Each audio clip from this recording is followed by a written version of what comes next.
माझ्या अगोदर जयेंद्र सर बोलत असताना माझ्या लक्षात आलं की खऱ्या अर्थानं अकोला तालुक्यालाच एवढे वर्ष वंचित ठेवलं गेलंय.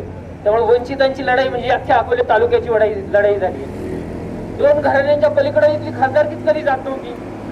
आरक्षण आल्यानंतरही आजही लढाई नावाला दुसरे समोर डबी कोणीही दिसले तरी त्या दोन घराण्यांमध्येच असते.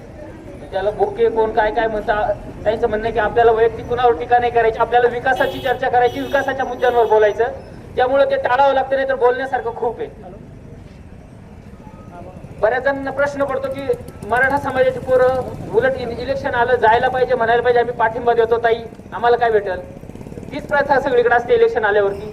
हे पोरं एकत्र येतात आणि हे स्वतःच म्हणतात की आम्ही तुम्हाला मदत करतो. काय कारण असावं? कारण की मी गेल्या 10 ते 15 वर्षापासून सार्वजनिक जीवनात काम करतो. छात्र भारती सारख्या विद्यार्थी संघटनेचा अध्यक्ष राहिलोय. हे सगळं काम करत असताना मी जवळून बहुजन शिक्षण संघाचं काम बघत आलोय.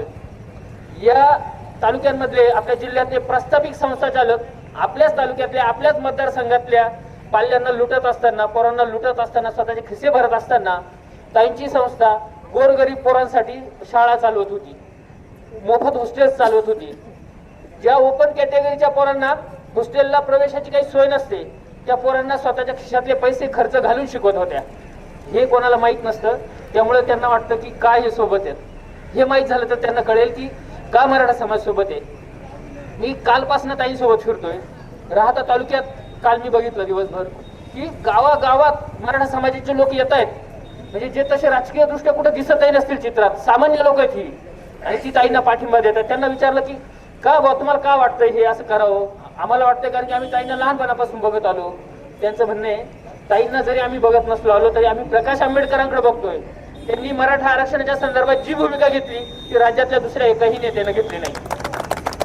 त्यांनी स्पष्ट सांगितलं की मराठ्यांना आरक्षण मिळालंच पाहिजे, मी त्या बाजूचा आहे आणि त्याचा फॉर्म्युला माझ्याकडे आहे. सत्तेत आलो की मी नक्की मराठ्यांना आरक्षण देणार.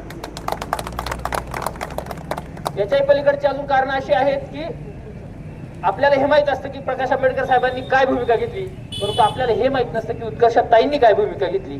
ज्यावेळी मराठा आंदोलन सुरू होतं ताई स्वतः मराठा आंदोलनाच्या उपोषण स्थळी आल्या, उपोषणात सहभाग नोंदवला. नुसता पाठिंबा नाही दिला तर स्वतः बसल्या आणि सांगितलं की हे आरक्षण मिळालं पाहिजे. शेतकरी समाजाचे वेगळे प्रश्न आहेत, गंभीर प्रश्न आहेत. मराठा समाज हा शेतकरी समाज आहे. शेतीतून निर्माण होणाऱ्या या प्रश्नांमुळे जे काही गंभीर परिस्थिती निर्माण झाली आहे, मुलांच्या लग्नाचा प्रश्न गंभीर झाला आहे कारण की आर्थिक परिस्थिती सगळी बिघडलेली आहे. जर आरक्षण मिळालं तर किमान काहीतरी आधार या समाजाला मिळेल, या समाजातल्या गोरगरीब पोरांना संधी मिळेल पुढे यायची. जे गरजवंत मराठा आहेत जरांगे पाटलांच्या भाषेत त्यांना संधी मिळेल. आणि दुसरा सर्वात महत्वाचा मुद्दा म्हणजे ताईंनी जरांगे पाटील आजारी असताना त्यांना भेट दिली आणि त्यांच्या तब्येतीसाठी शुभकामना व्यक्त केल्या. त्यावेळेस जरांगे पाटील जे म्हणाले ते फार महत्वाचं होतं. म्हणजे जरांगे पाटलांनी शाहू महाराज आणि आंबेडकरांना पाठिंबा दिला अकोल्यात आणि कोल्हापूरमध्ये.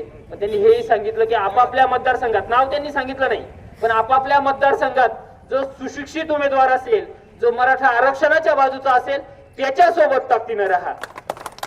उरलेल्या दोघांनी मराठा आरक्षणासंदर्भात काही भूमिका घेतली असेल तुम्ही सांगावं मला. आणि ती स्कीम लागू 1000 रुपये बक्षीस जर त्यांनी काही दाखवलं असेल आणि सांगितलं असेल की आम्ही या बाजूचे आहोत. मराठा समाज सोबतच या गावात माझे काही मुस्लिम मित्र आहेत, त्यांनाही मी सांगेल की मित्रांनो हे बघा, उद्या तुम्हाला येतील कोणीतरी म्हणेल की वंचित बी टीम आहे, डमी उमेदवार आहे. आणि खरा डमी उमेदवार तर भाऊसाहेब वागचौरे आहेत. अधिकृत उमेदवार लोखंडे, भाजपचा डमी उमेदवार वागचौरे.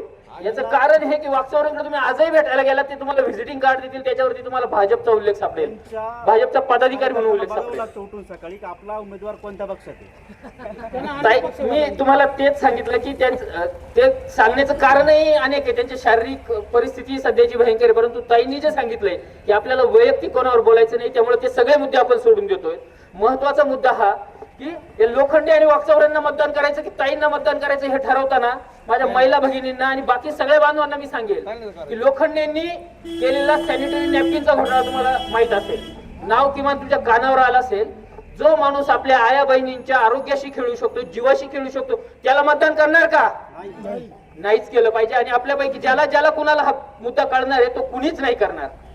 त्याच्यानंतर दुसरे उमेदवार जे आहेत त्यांनी साईबाबांची शपथ घेतली होती माहितीये ना, आणि ती शपथ घेऊन खोटं बोलले, म्हणजे खोटी शपथ घेतली.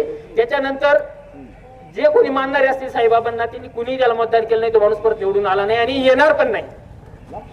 आपण शिर्डीमध्ये राहतो, ज्या साईबाबांच्या नावानं हा मतदारसंघ ओळखला जातो, त्या साईबाबांच्या जीवावरती नावावरती त्या माणसाचं आयुष्य उभं राहिलं. सगळ्यांना माहिती संस्थांमध्ये तू बीप कोण काय म्हणते, पण परत तिथं येतं की वैयक्तिक याच्यावर जायचं नाही. परंतु तो माणूस साईबाबांची खोटी शपथ घेऊ शकतो, तो मतदारांना का फसवू शकत नाही, का त्याच्यासोबत जावं? त्यामुळं आपल्या समोर सर्वात योग्य मोस्ट एलिजिबल कॅन्डिडेट कोण असतील तर उत्कर्षताई रुपवते आहेत. मी सगळ्यांना विनंती करेल की आपण सगळे ताकदीनं ताईंच्या सोबत राहूयात. यातला आणखी एक सगळ्यात महत्वाचा मुद्दा की रुपवते कुटुंब आपल्या सगळ्यांना माहित असतं, पण ताईंची दोन्ही बाजूची पार्श्वभूमी म्हणजे मामांकडची पार्श्वभूमी राजकीय सामाजिक कामाचा वारसा आपल्याला माहित नसतो. होऊन गेले त्यांचे पंजोबा धनाजी नाना आपल्यापैकी बहुतेकांना माहित असेल, राष्ट्र सेवा दल नावाची संघटना, त्या संघटनेचे संस्थापक राहिलेत. त्यानंतर स्वातंत्र्यासाठी लढत असताना त्यांनी जी लढाई आहे स्वातंत्र्याची भूमिगत राहणं लढणं ते सगळं तर केलं, परंतु स्वातंत्र्यानंतर आपला तालुका आदिवासी बहुल आहे, या आदिवासींसाठी काम काम करता करता आपल्या प्राणाची बाजी लावलेला शहीद झालेला माणूस म्हणजे धनाजी नाना आहेत.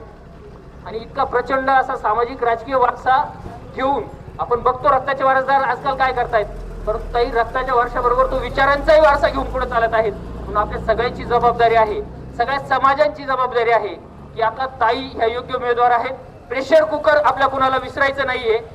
13 तारखेला मतदान यंत्रावरचं 4 नंबरचं नाव उत्कर्षा प्रेमानंद रुपवते आणि समोरचं प्रेशर कुकरचं चिन्ह, त्या समोरचं बटन दाबून आपण सर्वांनी बहुसंख्य मताने ताईंना निवडून द्यायचं आहे. आपण घोषणा देऊयात एक, कारण की ही लढाई आहे. माझ्या दृष्टीने ही काही निवडणूक नाही राहिलेली. लढेंगे जितेंगे, लढेंगे.